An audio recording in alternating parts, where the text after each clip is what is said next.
Well, I'm very excited to announce our next speaker. My goodness, this person is an unbelievable accomplishment in the space of real estate. He has been happily married for, my goodness, over 35 years with his amazing life partner, Jolene. They have 3 adult children that are very successful within their own rights. And he's created tremendous wealth for people through investment in real estate.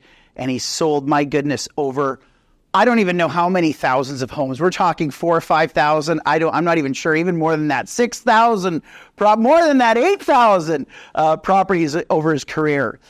He's an unbelievable go-giver. He's an unbelievable leader and mentor to thousands of agents around the world. Put your hands together, folks, for Randy Dyck.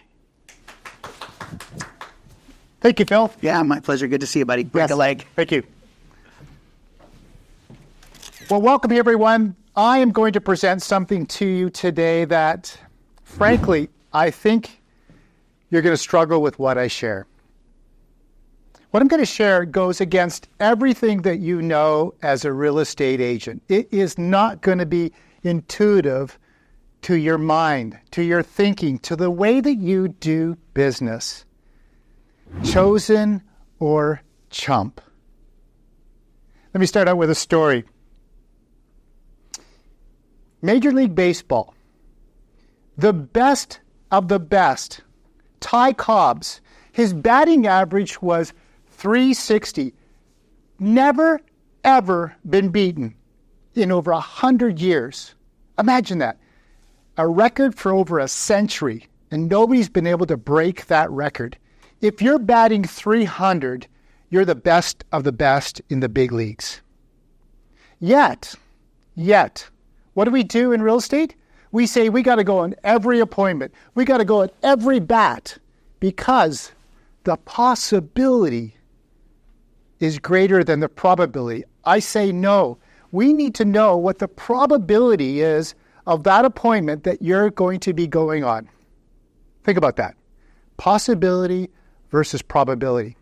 See, Steve Jobs had it right back in the 90s when he said, why do we have all of this Apple product?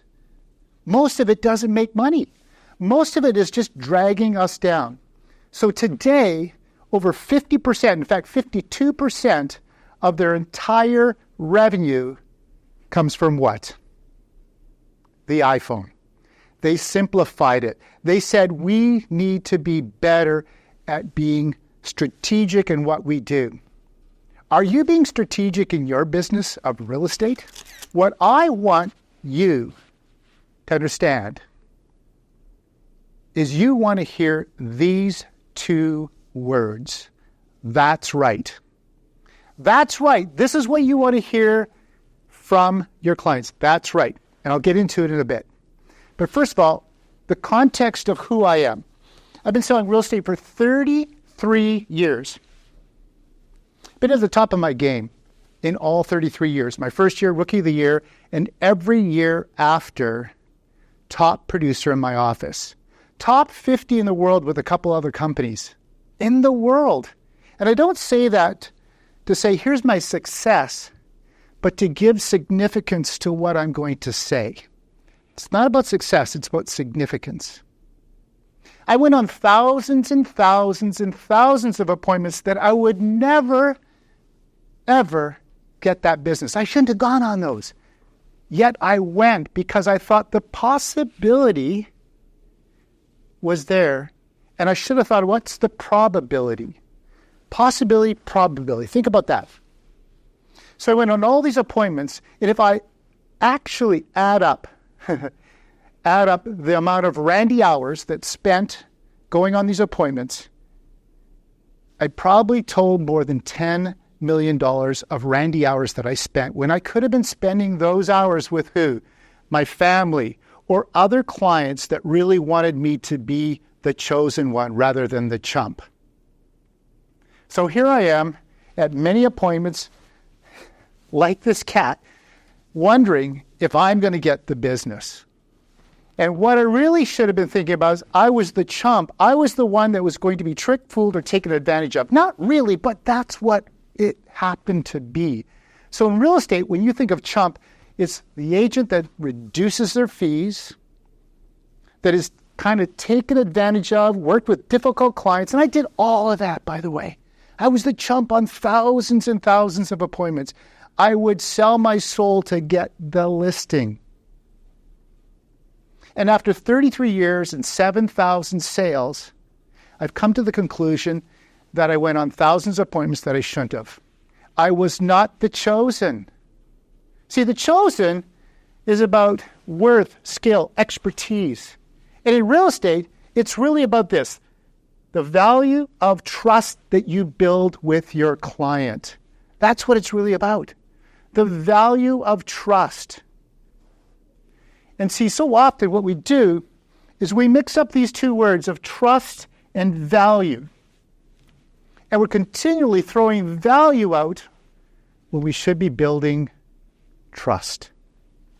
See, if we're explaining and justifying what we're doing, we have lost. Think about that.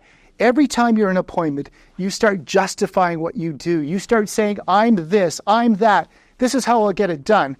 But the moment we're justifying what we do, we've lost. We're not building trust at that point. So we explain our values, and it always starts with this: my or I do. I have this experience. I have these awards. This is my market insight. This. And that is just selling our values. Think about this. How many agents tell you they're the best? Or you see their marketing. I'm number one. Number one at what? Number one at volume, number one at sales, number one at personality, number one at what? Social media? See, we keep selling our value. We keep missing what the essence of what we do, and that is we are trusted advisors. And we miss the point. We miss the point that we're to be the chosen, not the chump. And so you can't overcome emotion, trust, and connectivity with your facts, logic, and reason. People just won't connect that way. People are not wired to work on logic, facts, and reasoning. They're wired with emotion, trust, and connection. And so every agent starts talking about the same thing, and pretty soon those people have interviewed everybody in your town or in your community, and they sound exactly the same. So what stands out? What is the one light bulb that stands out? And that is the agent that builds trust. Trust is everything. Trust is the foundation of all relationships, of all decisions, of all things. Yet we leave it to the sidelines and we work on our value. We bring the best listing presentation. We talk about how we're going to get things done and what my marketing will do. Yet we're missing the point of building trust. The other one is empathy. And empathy is the art of influencing others by articulating what they're thinking, feeling, without necessarily agreeing, disagreeing, or sympathizing. Empathy. Empathy is the key in building the trust. And when we build empathy, what we do is they see us, they hear us, and they understand us. But more importantly, they see you, or I see you. I see you, I hear you, and I understand you. And in turn, they say, I trust you, I need you, and I choose you. And I choose you. So I went on thousands of appointments where I was not getting this conversation before I went. And that's where I spent hours and hours and hours of time being the chump. So that's right versus right. So when you're the trusted advisor and you hear, you see, you feel them, they say, that's right, Randy. Because they're now heard, they're now seen. They now know that you are the trusted advisor, rather than just commenting, yes, right, yes, right. No, that's right is what we want to hear. When we hear that's right, we now know that we've made the connection, and we are going to be the chosen one in that situation, or in that transaction. So in order to really understand how to get there, we need to understand the truths of human behavior. Because human behavior is really the key to understanding how people make decisions. And one of the first things we need to understand in human behavior is the past predicts the future. Think about that. The past is always predicting the future. So we need to understand, what was the past experience for these clients that you're going to be the chosen? Because when you understand the past, you'll be able to help them with the future. And they'll get that when you hear and they understand that you understand their past, so you can help them with the future. Number 2, the mind is always closed. And this is so cool. I said to my wife, Jolene, I have an open mind. She says, no, you don't. You do not have an open mind. I said, yes, I do. I will listen to everybody's opinion. I'll let them guide, lead me, and then I'll make my decision. She says, yeah, you do that, but you always come back to your mindset. See, we often think that we're open-minded, and this is what we have to understand, that clients are not open-minded. They've got their mind made up, and we need to work within their closed mind. Because a closed mind will not open, yet we need to understand what is in their mind. So most people have a closed mind. Number 3, we're hardwired for negativity. So before we get to the positivity, we're usually thinking of the negative side of things. This is why CNN is absolutely crushing the polls all the time. They understand what people want. They want negative stories, so they lead with a negative story. We're all hardwired to see the negativity side of things. So we, in the game of real estate, we need to understand that and help our clients shift from the negative to the positive, but it's really about knowing that they're already going to the negative. Number 4 is the fear of loss is the most powerful motivator. Think about that. The fear of loss will motivate people to do just about anything. And so we need to frame what we're talking about where they may lose something. And I might say this here, I think I should add this, is that we're not actually telling them what to do. We're giving them all of these options so it works in their mindset with these behaviors. So for instance, the fear of loss, I could say, well, this is great. I know you want to do this, but have you thought about what it means if you don't sell in 30 days? Have you thought about what it looks like if you're willing to do this? Or what happens if you don't do that?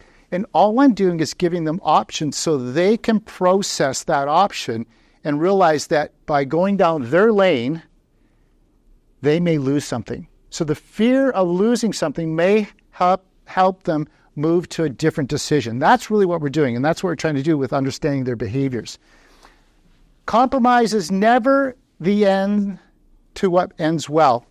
Think about this. In real estate, we do this all the time. We always compromise. We always split the difference on a deal. Why does that accomplish? Well, we think as agents, hey, we got everybody together, we all split the difference, everybody goes away happy. Splitting the difference or compromise gives you 2 outcomes. Number 1, the best outcome would be, we had to split the difference. Or, split the difference. See, first impression is everything. Or is it? Or is it? Lasting impression is more important than first impression.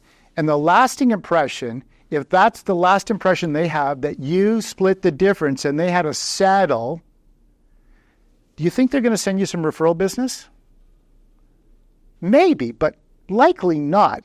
But if you help them not have to split the difference and you negotiate on their behalf, do you not think that they're going to be more inclined to send you some business? So never split the difference, never compromise is another behavior that you should stay away from.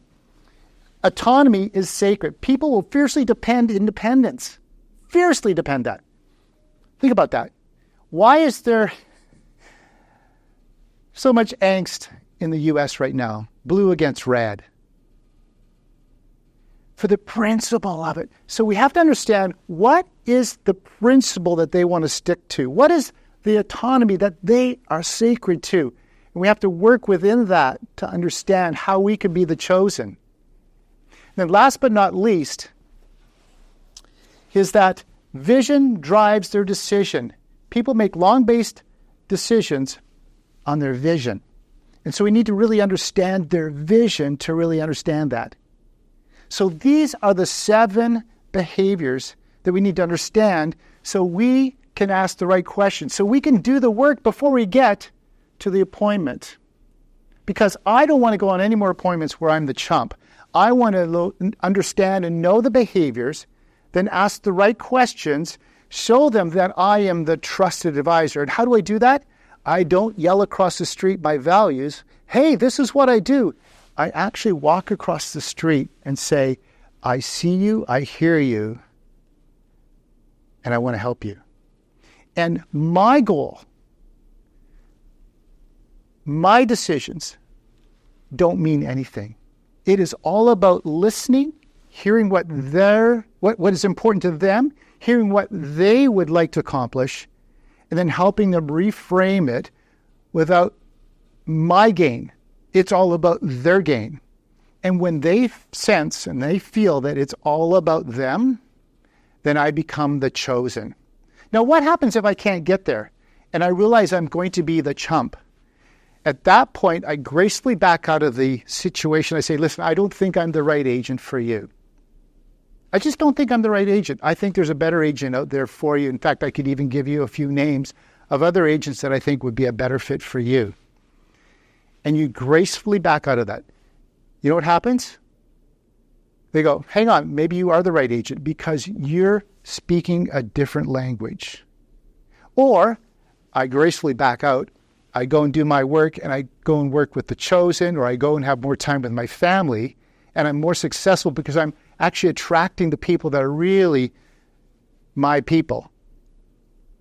And if things don't work out for them, they go, you know what, that Randy fellow, he spoke to us with authenticity and truth, and he really cared about what we wanted to accomplish.